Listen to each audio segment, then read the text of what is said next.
Hello, and welcome to the American Politics channel, where we bring you all the latest news, politics and many more from the United States. So ensure to subscribe and turn on the notification bell to always stay informed.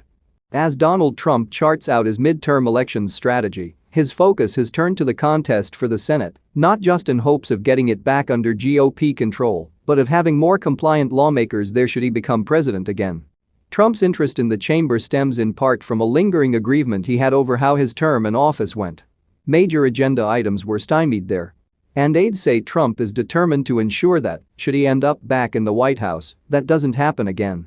If Trump is planning to run for president, which all signs point to, he is, the most important thing should be to elect more people to the Senate who share his worldview, one Trump world advisor said. I think the biggest problem Trump had in the first 4 years was the lack of ideological supporters in the Senate. That determination has prompted Trump to be more nuanced, at least so far, with some endorsements.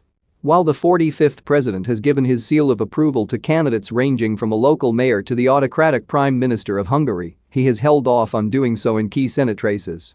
That includes Missouri, Oklahoma, Ohio, and Pennsylvania, where his early pick, Sean Parnell, dropped out after messy details of his divorce were revealed.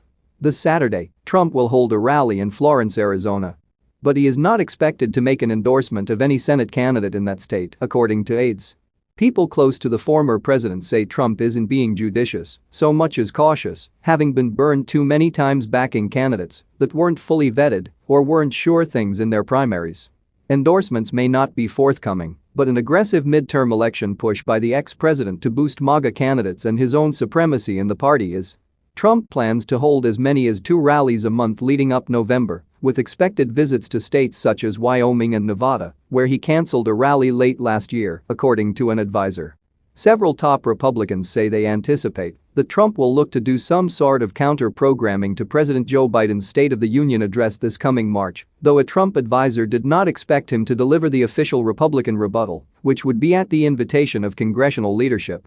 Aides and advisors say Trump is closely analyzing and watching key Senate races, where candidates are duking it out over the airwaves and vying for his attention.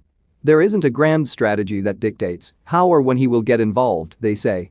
Instead, Trump's decision to endorse often comes down to personal chemistry during Mar-a-Lago visits, chatter from informal cell phone advisors and friends, and what Trump has gleaned from information given to him by advisors.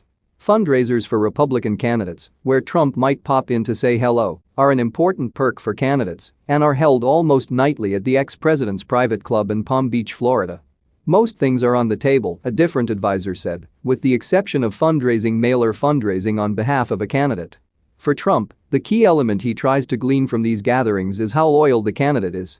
Loyalty was occasionally an issue for Trump when it came to Senate Republicans.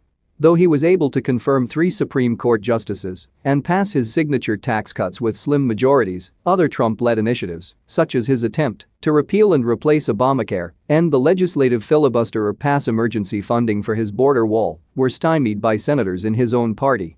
His anger over those perceived betrayals has persisted to this day. Out of office, Trump has continued to browbeat Senate Republicans he viewed as disobedient during his presidency. He has regularly criticized Senate Minority Leader Mitch McConnell for not going along with his lies about the 2020 election being stolen. This past week, he called Senator Mike Rounds, RSD, a jerk for saying that Biden's win was legitimate. Aides to Trump say that he is not acting as a blunt force political object. They note that he went after Rounds, who isn't up for re-election until 2026, but not Representative Mo Brooks, R. Alabama, who is running in the Alabama Senate primary, and told a crowd of Trump supporters to move past the 2020. So guys, with that we have come to an end of this edition of the news. Make sure to subscribe if you haven't. Thanks so much for watching. Until next time. Bye.